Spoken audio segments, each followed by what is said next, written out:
Saludos queridos estudiantes, el día de hoy vamos a tener un tema muy especial en nuestro curso Desarrollo Personal, Ciudadanía y Cívica. Vamos a conocer sobre nuestros derechos y cómo nosotros podemos ejercerlos realmente, actuar trabajando en base a ellos. Ese es el propósito de nuestra clase de hoy. Para eso he traído una historia muy importante que la vamos a ir conociendo en este momento. El título se llama Sin recreo.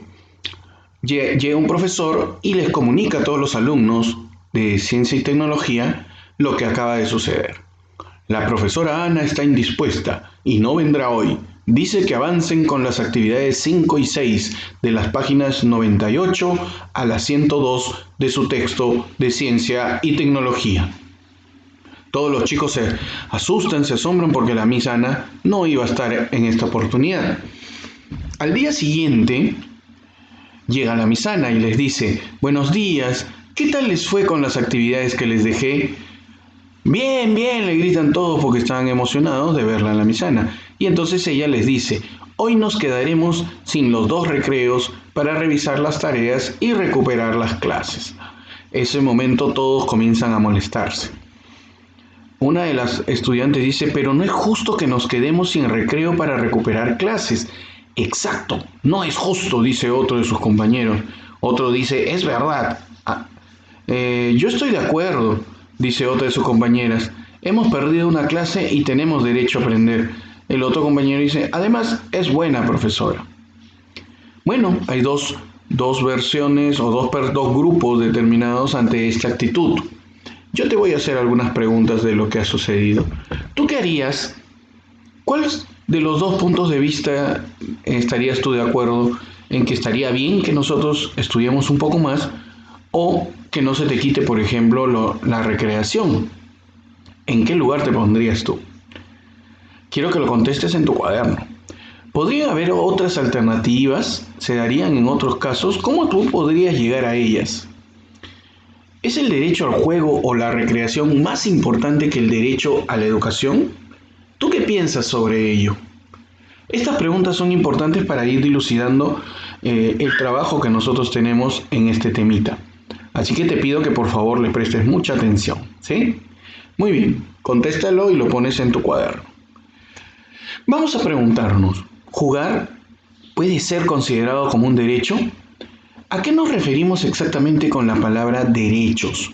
¿Puede ser el derecho al juego tan importante como el derecho a educarnos? ¿Están en la misma condición estos 2 derechos? ¿La verdad es que los niños tenemos derechos de este tipo? Los derechos van a ser facultades que tenemos todos los seres humanos que son inherentes a nosotros. Facultades que solamente los seres humanos podemos ejercerlas por el hecho de ser seres humanos. ¿Tenemos derecho a jugar? Por supuesto que sí. ¿Derecho a educarnos? También. Ahora vas a encontrar que muchas veces van a haber justamente 2 derechos o más que van a contradecirse entre ellos. Según esto, jugar, ¿podemos considerarlo como un derecho? Te decía que sí. ¿Dónde lo vamos a encontrar? Por ejemplo, en la Convención sobre los Derechos del Niño, que fue firmada en el año 1989, vamos a encontrar en el artículo 12 que va a decir que es un derecho de las niñas y los niños y los adolescentes ser consultados cuando se trate de problemas que los afecten. El artículo 28 dice: es derecho de las niñas, niños y adolescentes acceder a una educación que les permita alcanzar un desarrollo integral y pleno. El artículo 31 nos dice: son derechos de las niñas, niños y adolescentes relajarse y jugar, así como participar de actividades recreacionales, culturales y artísticas. Vemos que el artículo 12 nos permite a nosotros deliberar sobre cuáles son nuestros problemas, dar nuestras opiniones, decir lo que pensamos. Y este es un momento en el cual tú vas a comenzar a pensar sobre qué es lo que tú apuntas en esta situación, como lo que observas. Te has dado cuenta que son 2 derechos y los 2 están dentro de la misma Convención sobre los Derechos del Niño, que fue firmada por 196 países. Esto es muy importante que consideres porque los 2 son importantes. En este caso, el Estado debe velar por todos los derechos de los niños y no hay ningún derecho que vaya a ser considerado mayor que el otro.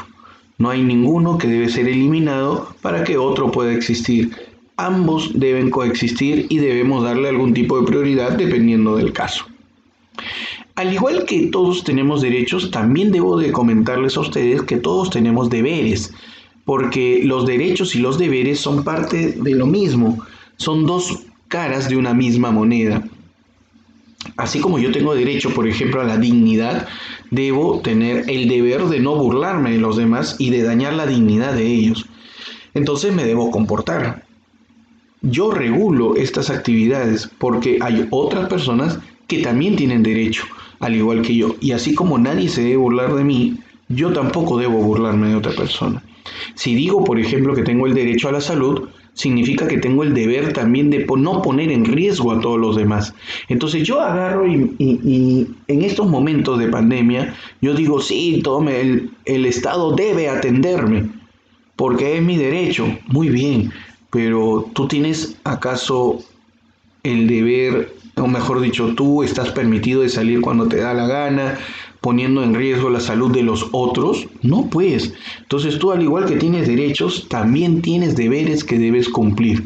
Siempre. No existen derechos sin deber. Si yo, por ejemplo, le digo, y me pasaba mucho en mi casa, mamá, quiero un permiso para salir con mis amigos, muy bien, está bien, hijito, vas a salir, yo no tengo ningún problema, pero me limpias por favor toda la casa. ¿Sí? Me limpias y me barres, me trapeas y me enceras toda la casa y yo te doy el permiso para que tú salgas. Y me acuerdo que yo decía, uy, mamá, eso es tan cansado que mejor no salgo. Ah, bueno, es tu decisión, ¿no? Aunque esto parezca bastante anecdótico y gracioso, la verdad es que si yo quiero tener algo para mí, debo también ofrecer algo.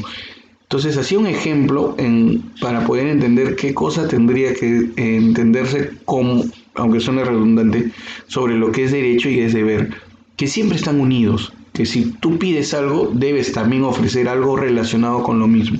Si tú dices que nadie debe, obviamente, afectarte a ti en ningún sentido, entonces tú tampoco deberías afectar a nadie en ese mismo sentido o en otros más, ¿no?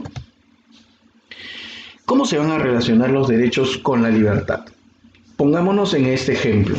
Imaginemos que tú tomas la decisión hoy día de querer salir por la calle e ir al colegio en ropa de baño, pero tú sabes de que no puedes hacerlo totalmente.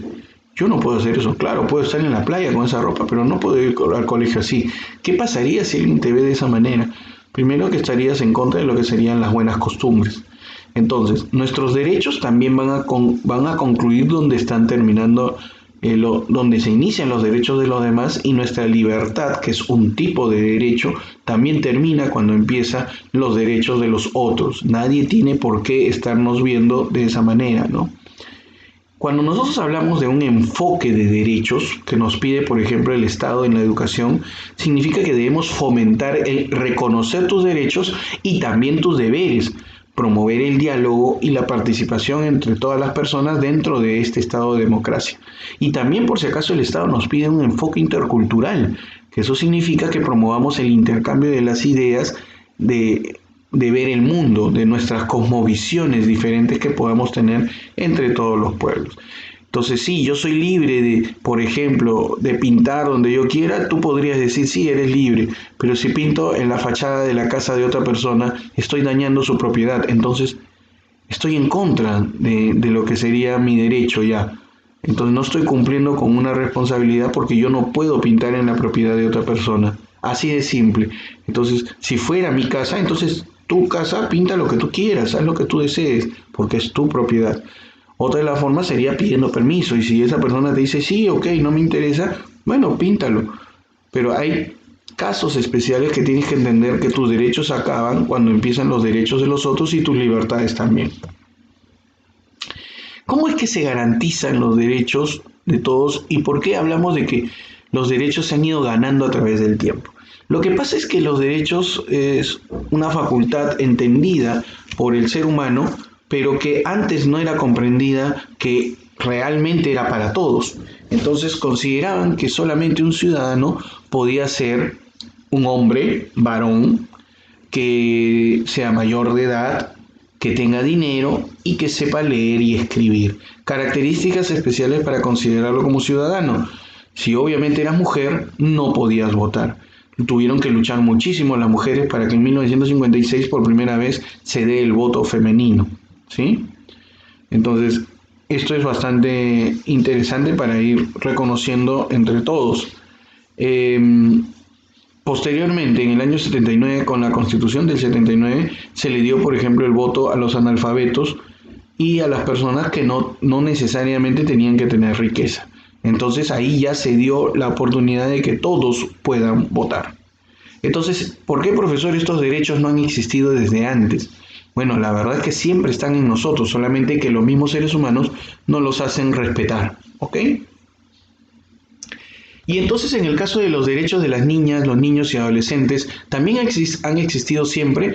La verdad es que antes de los años, antes de lo que sería la Segunda Guerra Mundial, a los niños se les consideraba como adultos pequeños. Tanto es así de que ellos no tenían derechos especiales. Hoy en día, después de 1959, que se reconocen los derechos de los niños en la Convención, nosotros podemos reconocer los derechos. Y en el Perú, profesor, a partir de 1989, cuando se establece que la convención era lo más importante que nosotros teníamos que hacer para defender estos derechos de los niños.